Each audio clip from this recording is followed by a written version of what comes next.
제가 히말라야라고 하는 영화를 본 적이 있습니다. 꽤 된 것 같은데 그때 그 영화가 제가 이 산을 타는 분들, 이 산악인들을 다시 보게 되는 계기가 되었습니다. 그 엄홍길 대장의 삶을 이렇게 영화화했다고 하는데요. 거기에 여러 가지 이게 나누는 대화 속에 이렇게 콱콱 와닿는 대화들이 있더라고요. 예를 들면 산을 올라가다 보면 엄청 힘들 때가 있어요. 그때 나의 가면을 벗을 수가 있답니다. 나도 몰랐던 나를. 산은 정복하는 게 아니라 정상을 잠시 빌리는 것이다. 산도 그리고 우리의 삶도 용기 있는 사람에게 더 많이 허락한다.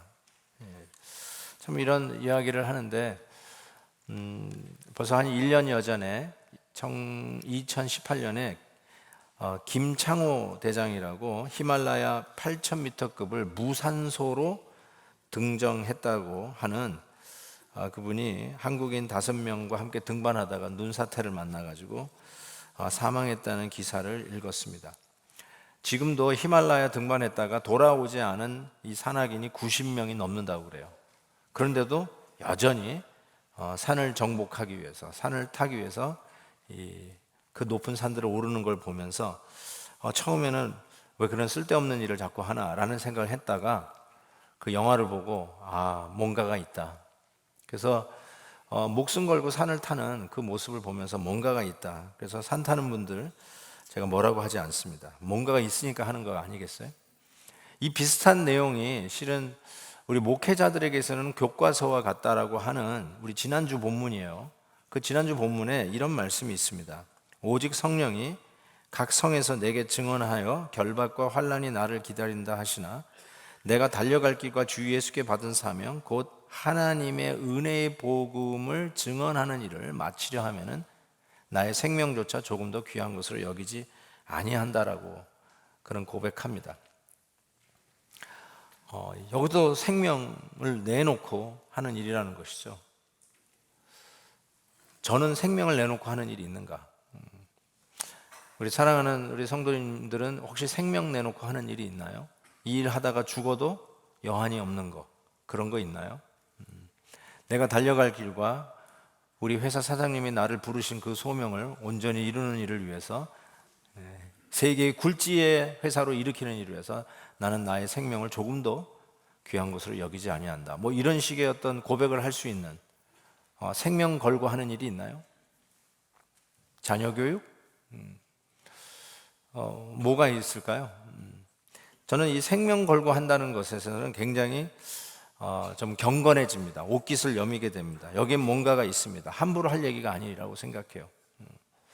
근데 저는 이 말씀을 좀 계속 이번 주까지 해서 석 주 동안에 계속 이 말씀을 좀 묵상을 하는데 사도 바울이 뭐 이렇게 주판을 튕겨가면서 아니면 전자계산기를 이렇게 두들겨 가면서 계산에 나오니까 나의 생명을 조금 더 귀한 것으로 여기지 아니한다. 이렇게 고백한 것이 아니라 계산 없이 한 말 같다는 느낌이 자꾸 와요. 계산 없이 한 말이에요. 계산할 필요가 없는 거예요.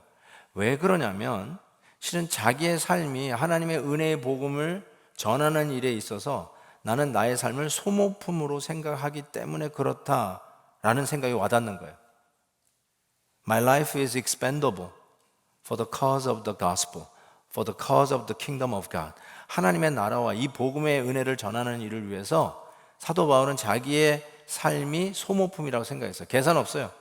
그러니까 당연히 그 귀한 가치를 위해서 자기 삶을 드리는 것은 거의 당연시 하는 고백이었다고 생각해요. 이런 비슷한 고백을 한 목사님이 있어요. 조지 위필드 목사님이라고 18세기에 정말 유럽 대륙과 미 대륙에 대각성 운동을 일으켰던 그 목사님이신데 저 책을 한번 읽어보시면 참 좋을 것 같습니다. 근데 이 조지 위필드 목사님의 그런 역량으로 인해서 영국이 그런 프랑스에 있었던 프렌치 레볼루션 그런 혁명과 같은 일이 벌어지지 아니하고 그 나라를 살렸다라고 역사가들이 평가할 정도로 저의 설교는 많은 영혼들을 살려냈다고 하죠. 저분이 했다라고 하는 유명한 좌우명과 같은 저와 많은 분들에게 좌우명 삼을 수 있는 말이 있어요. 그게 무엇이냐면 나는 녹슬어 없어지기보다는 닳아서 없어지는 것이 더 낫다, 이렇게 고백했어요. 나는 녹슬어 사라지기보다는 닳아서 없어지는 것이 더 낫다. 저는 이 말씀이 너무너무나 좋습니다. 여러분의 남은 에너지가 있거든, 여러분의 남은 기력이 있거든, 일어설 수 있는 힘이 있거든, 걸어 다닐 수 있는 힘이 있거든, 여러분의 아직도 지력이 남아있거든, 최선을 다해서 끝까지 다 쓰고 소모하고 가야지. 크게 뭐가 아깝다고 아끼다가 다 녹슬어 여러분의 인생의 마지막을 맞는 것이 아니라 남아있는 거 다 닳아서 소모되어지고 하나님 앞에 가는 것이 더 낫겠다라고 하는 이 고백이야말로 많은 사람들의 정말 삶에 큰 도전이 된다고 생각합니다. 이게 하나님 나라를 위해서 쓰임받는 기쁨이라고 저는 생각해요. 주의 일 하시죠? 안 할래요. 그래가지고 올해는 아무 사역도 안 하시는 분, 올해는 그냥 판판 놀면서 교회 다녀야 되겠다 하면서 다행이다, 이제는 편하게 교회 다녀야지, 이런 게 아니라 주님의 나라와 영광을 위해서 내가 쓰임받았다는 그 차원에서 영광스럽고 그 일을 하는 데 있어서 나는 소모품이 되어도 괜찮다라고 하는 이 고백 말이에요. 그래서 주님의 사역에 내가 헌신하지 않아서 다행이다 가 아니라 주님의 사역에 내가 쓰임받아서 너무너무 감사하고 영광스럽다, 이 고백이 있어야 되리라고 믿습니다. 아멘 안 하는 분은 뭐예요 도대체? 하나님의 나라와 영광을 위해서 쓰임받는 기쁨과 영광이 나에게 있습니다. 아멘입니다. 아멘. 제가 한 이야기가 생각나요. 제가 겪었던 건데요, 제가 초등학교 때 어른들이 부흥회 하면 한국에서는 아이들도 다 그 부흥회 가는 거 아시죠? 참 이 미국에서 이민교회 하면서의 아쉬움이 그건 것 같아요. 어른들 부흥회 할 때 애들 같이 못 오는 거, 이게 참 좀 아쉬워요. 언어적인 문제. 우리 지난 주말에 우리 EM에서 부흥회 했어요. 많이 모르셨죠? 정말 좋은 강사님이 오셨고, 우리 딸은 또 EM의 집사예요. 이래봬도 우리 딸이 집사라고요. 그래서 막 또 성도들 밥한다고 부엌에서 어제 애쓰는 거 보니까 막 드뭇하고 말이죠. 그래서 같이 좀 하면 참 좋은데 이게 어떻게 하겠어요? 언어가 다르고. 그러니까 그게 아쉬운데, 저는 그 어렸을 때 부모님 자녀 부흥회 하면 제가 초등학교 때부터 계속 따라다녔어요. 그때 받았던 은혜가 지금도 기억날 뿐만 아니라요, 제가 그 받았던 은혜를 우리 애들 키우면서 얘기해 줬어요. 그게 어떤 하나님의 말씀은 아니지만 한 예화로 드신 건데, 그 예화가 쌀의 운명이었어요. 그 농부가 이 농사를 지으면서 그래가지고 결국은 이 쌀 농사를 잘해서 탈곡을 해서 쌀 시장에 가서 각 집에서 또 쌀 사가지고 밥을 하는데, 옛날에는 이 조리질을 했습니다. 저도 조리질 잘했어요 어렸을 때. 그때는 왜 이렇게 쌀에 돌이 많았는지 이렇게 조리질을 해가지고, 그리고 이제 밥을 안쳐서 밥을 먹어가지고 이제 우리 사람들 밥상 위에 올려가지고 드디어 이 쌀은 평생의 소원, 저 주인의 입에 들어가는 그 소원 하나 가지고 그 모내기에서부터 여기까지 왔는데, 그 동안에 쌀이 얼마나 많이 유실되는지 아느냐는 거예요. 탈곡할 때도 여기저기 떨어져서 없어지죠. 하다못해 추수할 때가 되었을 때도 막 참새가 와서 쪼아 먹으면서 없어지기도 하죠. 그 모든 시련과 환난과 핍박을 통과해가지고 드디어 밥상에 오르기 직전, 조리질 할 때도요, 이렇게 막 물을 넣고 딱 하고는 또 쫙 따를 때 그때 한두 개씩 또 빠져나가는 거 아시죠? 안타깝게 거의 다 왔는데 그때 또 하수구로 빠져나가는 쌀들도 있었잖아요. 그리고 드디어 이제 밥이 돼가지고 드디어 사람 입에 들어가기 일보 직전인데, 그걸 다 맛있게 먹고 행복하게 들어가는데 막판에 그 두세 밥알이 남아있는 거, 그걸 안 먹어 그냥 놔두는 거예요. 그때 그 강사님이 그랬어요. 그 밥알을 본 적이 있냐고. 나는 그거 봤는데 그 밥알이 통곡을 하고 울고 있더라는 거예요. 내가 어떻게 해가지고 여기까지 왔는데 마지막에 들어가는 줄 알았더니 딱 배부르다고 안 먹는 거야. 그때 울고 있는 밥알을 보자. 그리고 내가 그 다음부터 밥알을 남길 때 보면 다 울고 있어요. 그래가지고 싹싹 다 긁어 먹었던 기억이 나요. 우리 애들에게도 야, 밥알이 운다 그래요. 예, 우리 애들 물어보세요. 다 밥을 먹어요. 왜냐하면 밥이 운다고 그래요. 예. 주인의 입에 안 들어가기 때문에 야, 신난다 하는 밥알이 아니라 주인의 입에 들어가지 않았기 때문에 통곡하는 밥알, 그걸 보고 배우라는 것이죠. 주님의 사역을 내가 안 하기 때문에 룰룰랄라 놀면서 교회 생활하겠다, 그게 아니고요. 주의 사역에 내가 쓰임받고 내가 주님의 사역에 소모품이 된다는 게 이게 기쁨인 거예요. 그래서 오히려 사역을 하지 않으면 통곡을 하셔야 돼요. 나는 왜 이렇게 쓸모없는 인간이 됐는가? 나는 왜 쓰지 않는가? 나는 왜 주님의 나라를 위해서 소모품이 되지 않았는가? 그거를 통곡하셔야죠. 남긴 밥알을 보고 배우시기를 주의 이름으로 부탁을 드립니다. 제가 한 신학교에 자문위원으로 섬기고 있어요. 미국 신학교 자문위원으로 섬기고 있는데, 미주에서는 저 워싱턴 중앙교회 목사님하고 저하고 이렇게 자문위원으로 섬기고, 한국에 참 훌륭한 목사님들이 자문위원으로 섬기는데 그 중에 한 분이 열린교회 김남준 목사님이세요. 그래서 지난번 자문위원회 이분이 오셔가지고 당신이 이제 쓴 책을 영어로 이게 번역이 됐어요. 그래서 그 영어판을 저한테 선물로 주시더라고요. 근데 그거 받자마자 목사님, 이 책도 영어로 좀 번역해서 내주세요 라고 부탁을 했는데, 그 책이 뭐냐면 자네 정말 그 길을 가려나, 이 책이에요. 이 책이 꽤 오래전에 쓰신 건데요, 목회 지망생들을 위해서 쓴 책이죠. 그래서 저도 신학교 가겠다고 추천서 써달라고 그러면 제가 저 책을 꼭 읽어보라고 권합니다. 저 책에 보면 이런 여러 가지 얘기가 있는데, 그 조용한 신학교 도서실에, 정말 도서실 들어가면 아무 소리도 안 나잖아요. 조용한데 한 신학생이 그냥 갑자기 눈물을 터뜨리면서 곡을 하면서 우는 거예요. 왜 이런가 하고 가봤더니 그 신학생의 손에 바로 저 책이 들려 있었어요. 저 책을 읽다가 울음을 터뜨린 거죠. 이 김남준 목사님이 신학교에서 가르치기도 하시는데 소선지서를 가르쳤다는 거예요. 근데 소선지서 강의를 끝나고 나서 학생 5명이 휴학계를 냈어요.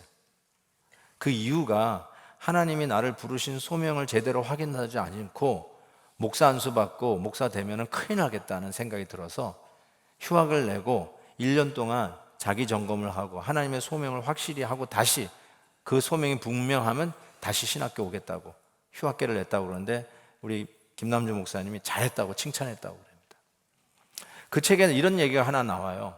스폴전 목사님, 영국의 유명한 우리 스폴전 목사님 이야기를 하면서, 그 스폴전 목사님이 당신이 목회자로 부르신 소명을 느끼십니까? 피할 수 있는 만큼 그 소명을 피해 보십시오. 피할 수 있다면 당신은 소명받은 자가 아닙니다. 전 그 말이 너무너무나 와 닿습니다. 목회자로 소명을 받으셨나요? 피할 수 있을 만큼 피해 보십시오. 만약 피할 수 있다면 여러분 소명을 받은 자가 아닙니다. 바로 이러한 목회 매뉴얼을 가지고 지금 바울이 계속해서 과거, 현재 이야기를 했는데, 이제 미래 얘기를 오늘 본문에서 다루는데, 우리가 아까 읽었던 내용입니다. 무슨 내용이냐면, 그 에베소 교회 장로들을 밀레도에 불러가지고 지금 마지막 유언과 같은 말을 하면서 바울이 이런 얘기를 합니다. 앞으로 어떤 일이 있을 거냐면, 사나운 이리들이 교회를 공격할 거라는 것입니다. 마치 양떼를 정말 살벌하게 공격할 것이라는 것을 이야기하는데, 어쩌면 미래에 있을 이야기라고 하는 게 아니라 반드시 있을 거라고 얘기하는 거예요. 하나님의 교회를 악한 영이 공격하는 일이 반드시 있을 거라는 겁니다.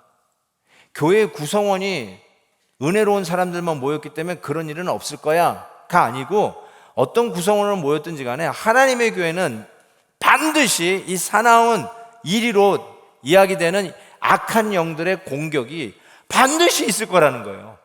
그렇기 때문에 이 에베소 장로님들에게 이 교회를 향해서 그 안타까운 마음을 마지막으로 전하는 것이라고 할 수 있어요. 교회는 이 악한 영의 밥이죠. 우리 베들교회도 그 일에서는 절대로 예외가 아니라고 생각해요. 모든 하나님의 교회는 이 사나운 이리의 공격 대상 넘버원입니다. 그렇게 아시면 되겠어요. 그렇기 때문에 참 주의해야 되는데, 여기서 우리가 하나 기억해야 될 것이, 왜 교회가 이 악한 영에 의해 공격을 받는가? 저 말씀에 보면 28절 후반부에 보면 하나님이 자기 피로 사신 교회이기 때문에 그렇습니다. 교회의 가치를 얘기합니다. 여러분이 끼고 있는 반지 얼마짜리입니까? 여러분이 목에 걸고 있는 목걸이 얼마짜리입니까? 얼마짜리라는 게 뭐예요? 가치를 얘기하는 거잖아요. 10,000불짜리입니다. 20,000불짜리입니다. 와우, 대단히 좋은 거네요. 가치를 얘기해요. 하나님의 교회는 얼마짜리입니까? 우리 베들교회는 얼마짜리입니까? 부동산 가격 말고요. 우리 교회는 얼마짜리입니까? 하나님께서 얘기하십니다. 자기 생명 가격, 내 피로 샀다, 이렇게 얘기합니다. 생명을 아끼지 아니하고 복음을 전했던 사도 바울. 그 이유가 뭐냐면 실은 이 교회는 하나님의 생명의 가치예요. 하나님의 피값으로 사신 교회라고 말씀하고 있는 것입니다. 그런데 이 교회를 뭐라고 얘기했다고요? 양떼, 이렇게 얘기했어요. 양떼. 바로 그 양떼를 위해서 우리 하나님께서 당신의 생명의 가격으로 이 교회를 당신의 것으로 사셨다. 하나님의 불자예요. 하나님, 이 교회를 건드리면 하나님의 눈을 찌르는 것과 똑같은 거예요. 그래서 하나님은 이 교회를 그렇게 아끼신다라고 얘기했는데, 그 교회를 양떼라고 비유했어요. 양떼 하면은 여러분 어떤 이미지가 떠오르시는지, 되게 이렇게 좀 하얗고 귀엽고 커들리하고 이렇게 막 비벼내고 싶고 같이 안고 자고 싶고, 혹시 그렇게 상상이 되는지 모르겠어요. 그래서 이렇게 막 저 양털 벗겨가지고 옷 입으면 좋겠다, 모르겠어요. 그런 생각을 하시는지 모르겠는데, 좀 그런 따뜻하고 전원적인 이미지를 생각할지 모르지만 진짜 양떼를 보셨나요? 더럽게 짝이 없습니다. 얼마나 지저분한지 몰라요. 그 안에 라이스, 틱스, 패러사이트, 기생충, 벌레들이 그 털 사이에 끼어져 있어요. 절대로 껴안고 잘 마음이 생기지 않을 겁니다. 냄새도 날 뿐만 아니라 거기다가 무식하고요, 미련하게 짝이 없는 게 양입니다. 아무런 어떻게 보면은 흠모할 만한 것이 없는 게 이 양떼인데, 하나님께서 그 양떼를 위해서 뭐 했다고요? 자기의 피값으로 사신 최고의 가치를 매기는 거죠. 교회는 건물이 아닙니다. 교회는 교회 간판을 쓴 간판이 아니에요. 교회는 바로 저와 여러분, 우리 성도님들이에요. 옆에 계신 분이 교회예요. 아무리 그분이 옆에 있는 분이 더러워도, 죄송합니다, 아무리 옆에 있는 분이 그렇다 할지라도 하나님께서 피값으로 생명을 주고 사신 너무너무나 고귀한 가치에 생명을 놓고 바꾼 교회라는 사실을 기억하셔야 됩니다. 그래서 20세기의 최고의 복음주의 학자라고 불려지는 존 스타트 목사님이 이 부분에 주석을 하셨는데 이렇게 쓰셨어요. 교회는 하나님 아버지의 양떼이며 하나님 아들의 보혈로 사신 바 되었고 하나님 성령 안에서 지정된 감독자들에 의해 양육된다. 이렇게 삼위일체 하나님께서 교회의 안녕을 위해 애쓰시니 우리도 그래야 하지 않는가라고 얘기합니다. 바로 이 교회를 위해서 에베소 장로들을 밀레도까지 불렀던 바울이 이제 다시 못 볼 거지만 마지막 유언적으로 교회를 놓고 이 이야기를 장로들에게 부탁하는데 두 가지를 부탁합니다. 첫 번째, 자기를 위하여 온 양떼를 위하여 삼가라, 이렇게 얘기했습니다. 당연한 듯 말씀하는 것 같은데요, 근데 저는 온 양떼를 삼가라 요 말보다 그 앞에 있는 말이 더 확 와닿았어요.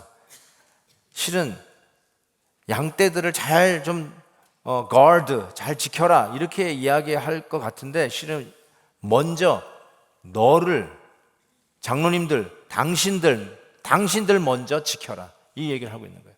교회 리더들에게 양떼를 맡기면서 지도자들에게, 목사님들에게, 장로님들에게 뭘 얘기하냐면 너희들부터 지켜라. Guard yourself first. NIV 성경에 보면 이렇게 돼 있어요. Watch over yourselves. ESV에서는 Pay careful attention to yourselves. 우리 교회에 리더된 분들이 먼저 자기부터 살피라는 거예요. 양떼들을 살피기 전에 자기부터 살피라는 거예요. 이게 너무너무나 중요한 메시지예요. 저는 이게 정말 중요한 말 같아요. 장로님들, 교회를 살피기 위해서 당신들부터 살피십시오. 교회를 지키기 위해서 당신들부터 지키지 않으면 안 됩니다. 그 얘기하고 있는 것이죠. 지금 교회의 리더로서 제가 만약에 피곤하고 지치고 짜증나고 신경질 나고 의욕이 없고 만약에 그렇다면 그게 고스란히 우리 교회에 영향력을 미친다고 저는 생각해요. 내가 먼저 나를 지키지 않으면 교회 지킨다는 건 있을 수가 없어요. 마찬가지예요. 장로님들도 마찬가지예요. 사탄의 전략이 옛날에는 좀 빤한 것이었어요. 뭐 돈으로 유혹한다든지 성적으로 뭐 이렇게 유혹을 한다든지. 그래서 거기에 많이 빠지기도 하는데 요즘 사탄은 그게 요즘 잘 안 먹히니까 전략을 바꿨다고 제가 요즘 소식을 들었어요. 무슨 전략을 바꿨냐면 교회 지도자들, 목사님들, 장로님들 바쁘게 만드는 거예요. 바쁘게 만드는 거예요. 바쁘면 중요한 것부터 하셔야 됩니다. 제가 늘 말씀드렸죠. 중요한 것부터 하셔야 돼요. 근데 우리는 바쁘면 중요한 것부터 생략을 합니다. 기도 시간 생략합니다. 바쁘면 새벽 기도 생략합니다. 바쁘면 예배를 제낍니다. 바쁘면 하나님하고 시간 내어 성경 읽고 큐티하는 시간을 생략합니다. 척 스윈들 목사님이라고 모든 미국 목사님들은 그분처럼 설교하기를 원해요. 그분의 설교야말로 은쟁반의 금구슬 흘러가듯이 너무나 정말 설교 잘하시는 목사님이세요. 달라스 신학교 총장까지 지내셨던 바로 그 목사님이 목회자 컨퍼런스를 했어요. 한 2, 3천 명 모이는 목회자들만 모이는 그 컨퍼런스에서 앞으로 된 목회에 대한 비전을 나누고 이렇게 하는데 도중에 강의 도중에 5분 이상 기도하시는 목사님들 손 들어보라고 그랬더니 손이 거의 안 올라가더래. 이게 문제라고 지적하는 그에게 다들 뜨끔하지 않을 수가 없어요. 왜요?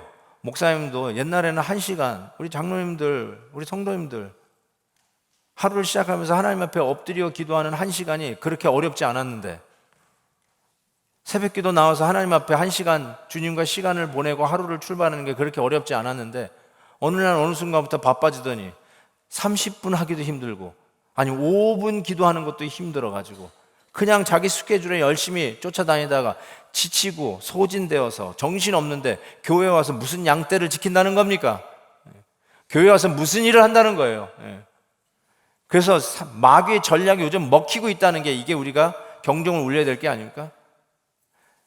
교회를 지킨다고요? 너 자신부터 지켜라. 이게 바울이 첫 번째 그 예배소 장로들에게 부탁한 말이에요. 반드시 미래 시제에 교회에 사나운 이리떼들이 와서 양떼를 아끼지 아니하고 잡아갈 터인데 양떼들을 유린하고 찢고 죽이려고 달라들 터인데 이 교회를 지키기 위해서 너 자신부터 지켜라. Guard yourself first. Pay careful attention on yourselves first. 이게 굉장히 중요한 말이라는 거예요. 이런 말 들어보셨어요? 이런 책 제목이에요. Too busy not to pray. 너무 바빠서 기도를 안 할 수가 없다. 역설적인 표현이죠. 너무 바쁘면 기도를 생략하는데 너무 바쁘면 기도를 뛰어넘는데 너무 바빠서 나는 기도를 더 해야만 했다. Too busy not to pray. 이런 책은 아시나요? 쉼, 멈춤이 아니라 동행이다. 굉장히 유명한 분이 썼다라고 그럽니다. 저희 교회 처음 와가지고 제가 수요 말씀 여행 때 이 메시지를 전했었어요. 여러분, 쉼이 노는 게 아니에요. 쉼은 하나님과의 시간이에요. 하나님과 기도하는 시간이에요. 우리의 모든 에너지가 공급되어지는 시간이에요. 교회를 지키는 아주 귀한 시간이에요. 내가 지키고 교회가 지켜지는 귀한 시간이에요. 이 시간을 절대로 타협하지 마시기 바랍니다. 교회를 지키는 방법입니다. 두 번째 부탁이 있어요. 그게 뭐냐면 양떼를 보살피라라고 했습니다. 아까 한 말하고 비슷한 말 같은데 조금 컨텍스트가 다릅니다. Take care for the flock. 양떼를 보살피라. 어쩌면 배고프면은 밥을 주고 병들었으면 좀 약을 먹여가지고 하고 더러웠으면 목욕시켜주고 어떤 그런 이미지가 떠오릅니다. 그런데 양떼를 보살피는 그 방법을 바울이 어떻게 서제션하냐면 31절에 이렇게 얘기해요. 글쎄요. 그러므로 여러분이 장로님들이 일깨어 내가 바울이 에베소에서 3년이나 밤낮 쉬지 않고 눈물로 각 사람을 훈계하던 것을 기억하라 이렇게 얘기했어요. 사도 바울이 3년 동안 밤낮 쉬지 않고 눈물로 그 에베소 교회에서 계속해서 말씀을 전했던 그 말씀을 기억하라는 거예요. 그게 양떼를 보살피는 방법이라는 거예요. 말씀이 기억나게 하고 말씀을 리마인드 시키고 말씀이 계속 그들 앞에서 떠나지 않도록 계속해서 좋은 꼴로 먹이는 것이 중요하다라고 이야기합니다. 이야기를 하면서 27절에 이런 말씀을 했어요. 내가 꺼리지 않고 쫄아들지 않냐고 주저하지 아니하고 하나님의 뜻을 다 여러분에게 전하였다라고 얘기하는데 여기서 이 하나님의 뜻을 다 전했다는 말을 The whole counsel of God 이렇게 돼 있어요. Whole counsel of God. 하나님의 말씀을 whole counsel of God, partial이 아니라 the whole counsel of God. 굉장히 중요한 말인 것 같아요. 3년 밤낮 쉬지 않고 에베소 교회 성도들에게 이 말씀을 가르쳐 주는데 the whole counsel of God. 저 counsel에다가 or 붙이면 counselor, 변호사 얘기할 때 counselor 그 단어예요. 민법, 상법, 형법, 부동산법, 이민법, 형사법 이런 모든 법들이 있을 때 그 모든 법을 줄줄이 깨고 있는 전문가 변호사가 이 법에 대해서 옆에서 상세하게 카운슬링 해주면서 잘 설명해 주는 것처럼 하나님의 말씀, 창세기부터 계시록까지 이 말씀이 그냥 낮건 여기저기 흩어져 있는 것이 아니라 whole piece, masterpiece인 것, 하나의 큰 그림인 것을 유기적인 관계로 쭉 연결되어 있는 하나님의 말씀이라는 것을 The whole counsel of God. 여기서는 이렇게 얘기했는데 여기서는 다르게 얘기했네요. 이런 게 아니라 전체 성경이 하나로 묶어져 있는 한 유기적인 하나님의 계시의 말씀이라는 것을 온전하게 보여주는 The whole counsel of God. 이거를 3년 동안 밤낮 쉬지 않고 했다는 것이죠. 저보다 5배, 6배를 노력하신 것 같아요. 그러니까 3년 했어도 한 15년, 16년 제 스페이스로는 그 정도 했어야 할 용량을 3년 동안 밤낮 쉬지 않고 매일같이 The whole counsel of God을 전했는데 이것이 계속 교회를 사나운 이리가 와서 혼탁한 세대에 이단이 침투하고 신천지가 들어오고 여호와의 증인이 들어오고 양떼들을 이 교리 저 교리로 완전히 혼란에 빠져서 자꾸 잡아가려고 하고 착취해 가려고 할 때마다 The whole counsel of God, 하나님의 말씀 밤낮 3년 동안 가르쳤던 이 말씀을 계속 리마인드하고 계속해서 잘 가르치고 이 하나님의 말씀의 고를 정확하게 매겨놓으면 이 어리석은 양떼들도 분별력이 있어서 참과 거짓을 구별하고 엉뚱한 메시지가 들어오고 엉뚱한 교리가 들어오면 하나님의 말씀 이미 The whole counsel of God 알고 있는 이 양떼들이 잘 이 사나운 이리 때로부터 지켜지는 것이다 라고 이야기하는 것이죠. 하나님의 말씀을 이게 너무나 중요한 것이죠. 그래서 32절에 이 말씀이 드디어 이해가 됩니다. 뭐라고 바울이 이 장로님들에게 하냐면 내가 여러분을 주와 및 그 은혜의 말씀에 부탁한다 이렇게 얘기했어요. 이게 실은 우리가 쓰는 용어가 아니에요. 일상 용어가 아니라서 이게 이상할 수가 있는데 저희는 이제부터 이 말을 썼으면 좋겠어요. 우리 교회는 무슨 말이냐면 당신을 은혜의 말씀에 부탁합니다. 이게 말이 이상한 말이잖아요. 제가 대학교 사역을 할 때 부모님들이 그 대학교에 아이들을 데리고 와서 기숙사에 집어넣고 첫 예배를 같이 예배 드리고 난 후에 이제 엄마 아버지는 다시 집으로 가잖아요. 그때 저에게 하셨던 말이 이거예요. 목사님, 우리 딸을, 우리 아들을 부탁합니다. 여러분 이 말 이해하시죠? 예? 대학가에 우리 아이들 탁 때려다 놓고 돌아오면서 허전한데 교회에다가 목사님에게 우리 딸 아들을 부탁합니다. 그 말, 그 컨텍스예요. 바울이 이제 다시 못 볼 에베소 장로들, 다시 못 볼 에베소 교회 그 양떼들, 교회를 생각해 보니까 마음이 얼마나 짠하겠어요. 이제는 결박과 환란이 기다리고 있는 예루살렘을 향해서 가기 직전에 지금 바울이 뭐라고 하냐면 하나님과 주와 및 은혜의 말씀, I commit you to God and the words of His grace. 하나님의 은혜의 말씀에 당신들을 부탁합니다. 이거 우리도 한번 하면 어떨까요? 왜요? 말씀이 우리를 지켜주는 거예요. 말씀이 교회를 지키는 거예요. 하나님의 은혜의 말씀이 여러분의 가정을 지키고 여러분의 삶을 지키고 모든 악하고 혼탁한 이단의 교리에서부터 여러분을 지키고 잘못된 길로 갈 수 있는 그 모든 유혹에서 여러분을 억제시키고 지키는 게 뭐냐? 하나님의 은혜의 말씀이 여러분을 지키는 거예요.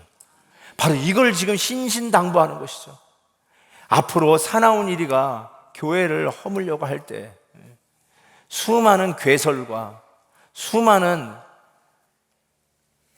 유언비어와 말도 안 되는 이야기로 교회를 허물려고 하는 이 악한 이리들, 밑도 끝도 없이 목회자들을 험담하고 밑도 끝도 없이 교회에 대해서 수많은 비평과 불만만 늘어놓는 그런 일들이 여러분도 알지 모르게 사나운 일이 교회를 어떻게 하든지 흠집내고 넘어뜨리려고 하는데 악용될 수 있다는 걸 여러분 좀 기억하시고요. 그러면 어떻게 교회를 지키나? 말씀뿐이 없어요, 여러분. 말씀에 좀 훈련을 받으세요. 말씀의 훈련을, 말씀을 읽고 말씀대로 살려고 하는 그 일에 좀 몸부림치세요. 편하게 신앙생활 하려고 하지 마시고 하나님 앞에 이 말씀의 훈련 안에 뛰어드십시오. 그게 바로 여러분을 지키는 방법이고 우리 교회를 이 살아온 일이 악한 영으로부터 지키는 방법이에요. I commit this church to the words of His grace. 하나님의 은혜의 말씀에 이 교회를 부탁하는 것이죠. 실은 여기 주님께 부탁한다는 건 이해가 되는데 은혜의 말씀에 부탁한다는 말은 또 뭔가 하는지 실은 이게 동의어예요. 주님께 부탁하는 거나 은혜의 말씀에 부탁하는 거나 같은 말이에요. 왜요? 주님이 은혜의 말씀이고 은혜의 말씀이 주님이에요. 요한복음 1장 1절 태초에 말씀이 계시니라. 이 말씀이 하나님과 함께 계셨으니 이 말씀은 곧 하나님이시라. 말씀이 하나님이세요. 말씀이 능력이세요. 말씀은 하얀 종이에 있는 까만 글자가 아니에요. 말씀이 오늘도 우리를 지키는 하나님의 능력이고 그 하나님께서 그 말씀 속에 우리에게 임하시고 말씀 속에서 여러분의 걸음 하나하나를 인도하시고 우리가 잘못 빠질 수 있는 엄청난 악한 함정 속에서 우리를 건져내시는 힘이 말씀 안에 있음을 믿습니다. 아멘입니다. 아멘. 이렇게 중요해요. 교회를 지키는 건 말씀이에요. 말씀. 제가 네이버스 선교회 이사로 있는 거 여러분이 아실 거예요.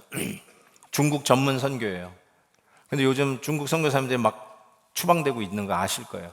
거의 추방되고 우리 교회가 협력하고 있는 주보에 나와 있는 온 세상 선교사님도 추방됐어요. 근데 요즘 그래서 그런지 많은 선교사님 나와서 그런지 이 중국 선교의 어떤 그 기후가 좀 바뀌고 있는데 이제 선교사님들이 들어가서 그 교회 리더들을 훈련시킬 수가 없으니까 이제 중국 교회의 그 지도자들이 나와서 훈련을 받아요.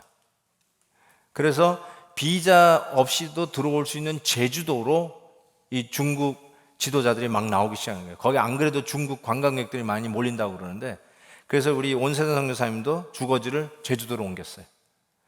그리고 나서 거기서 이제 우리가 하는 신학교, 그래서 올해는 그 신학교를 돕기 위한 일도 우리 교회가 좀 더 적극적으로 하려고 하는데 이걸 중국 공안당국이 알았어요. 그래서 제주도 갔다 온 중국교회 지도자는 또 다들 끌고 감옥으로 가는 거예요. 그래서 제주도도 갔다가 그 다음에 다른 데로 이렇게 돌아다녀요. 꼭 관광객처럼. 요즘 중국 사람들 관광 많이 다니잖아요. 그런 식으로 해서 요번에 이제 동남아의 한 나라에서 이 일을 했어요. 제가 지난번에 말레이시아 간 것도 바로 이 일 때문에 간 건데요. 거기서 이 온세상 선교사님이 한 학생의 이야기를 이 페북에 올렸어요. 제가 그걸 보고 참 감동을 받았는데 그 학생이 누구냐면 중국 대학의 교수님이에요. 근데 이 중국 이 국립대학의 교수가 되려면 필수 조건이 뭐냐면 공산당원이어야 합니다. 근데 이 사람이 기독교인인 게 들킨 거예요. 그래서 공안이 부른 거죠. 당신은 기독교인인데 공산당원으로 기독교인이 될 수 없다. 이거든지 저거든지 둘 중에 하나라는 거죠. 근데 이 교수가 나는 만약에 양자택일을 해야 된다면 나는 기독교인이다. 그래가지고 공산당에서 탈당을 했어요. 그럼 탈당하면은 거기에 오는 결과가 뭐죠? 국립대학 교수로 있는 그 교수직이 보장이 안 되는 것이죠. 그런데 거기 와가지고 지금 앞으로 중국 교회를 섬기는 지도자로 훈련받겠다고 지금 나와 있는 거예요. 자기 가족의 생계를 걸고 지금 훈련받는 거예요. 하나님의 말씀에 증언자로 훈련받기 위해서 나와 있는 거예요. 자기 1년의 모든 휴가를 다 모아가지고 훈련받기 위해서 거기 나와 앉아있는 거예요. 그런 학생들이 쭉 앉아있는데 그 학생들을 가르치는 교수의 입장으로서 옷깃을 여미지 않을 수가 없다는 거예요. 어떻게 그냥 막 가르치냐는 거예요. 목숨 걸고 생명 걸고 자기 아내와 아이를 걸고 나와 앉아있는 그 학생들을 지금 가르치고 있는데 너무 아깝다고요? 안타깝다고요? 바울이 그랬어요.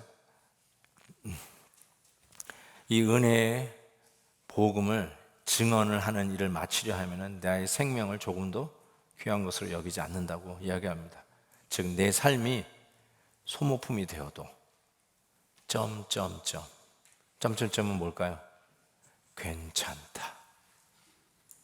내 삶이 하나님의 복음을 위해서 주님의 나라를 위해서 소모품이 되어도 I'm fine. 괜찮다. 아멘도 없구나. 내 삶이 주의 복음의 가치를 위해서 소모품이 되어도 I'm okay. 괜찮다. 아멘. 그 결단이죠. 그 결단이죠. 마지막 때의 싸움은 이 싸움이에요, 여러분. 편하게 신앙생활 하려는 생각, 베델교에서는 아예 접으십시오. 대충 신앙생활 하겠다. 그런 생각이 있으신 분은 베델교에서는 아예 접으십시오. 그냥 놔두지 않겠어요. 열심히 하십시다. 쓰임받는 영광 속에 뛰어드십시다. 소모품이 되어도 괜찮습니다. 잃어버린 게 아니에요. 지는 게 아니에요. 낙오된 게 아니에요. 하나님은 기억하십니다. 주님의 나라와 영광을 위해서 소모품이 되어 주님 앞에 올인 하시는 우리 베델 성도 되시길 주의 이름으로 축복합니다. 오늘 여러분이 가지신 대로요, 찬양합시다. 찬양하는 게 좋겠어요. 3부 예배 때는 조금 시간을 더 가져도 되니까. 우리에게 소원이 하나 있네. 제가 이 찬송 정말 눈물 펑펑 흘리면서 1년 내내 불렀던 그런 해도 있었는데, 정말 이 가사예요, 입술로 부르지 마시고요, 마음을 좀 얹어서 불러봤으면 좋겠어요. 그리고 우리의 꿈과 소망을, 그리고 주님의 나라와 복음을 위해서 내 인생이, 내 삶이 소모품이 되어도 괜찮다. 이런 고백을 가지고 이 찬양을 한번 불러봤으면 좋겠어요. 이게 우리 모든 성도의 꿈이요, 기도의 제목이 되었으면 좋겠어요. 우리 베델교회에 뜨거워오르는 열정이 되었으면 좋겠습니다. 아멘입니다. 같이 한번 찬양해 봅시다. 우리에게 소원이 하나 있네. 우리에겐 소원이 하나 있네. 주님 다시 오실 그날까지 우리 가슴에 새긴 주의 십자가 사랑, 나의 교회를 사랑케 하네. 아멘. 주의 교회를 향한 우리 마음, 희생과 포기와 가난과 고난, 하물며 죽음조차 우릴 막을 수 없네. 아멘. 우리 교회를 이 땅에 희망, 아멘. 선포합니다. 교회를 교회되게, 예배되게,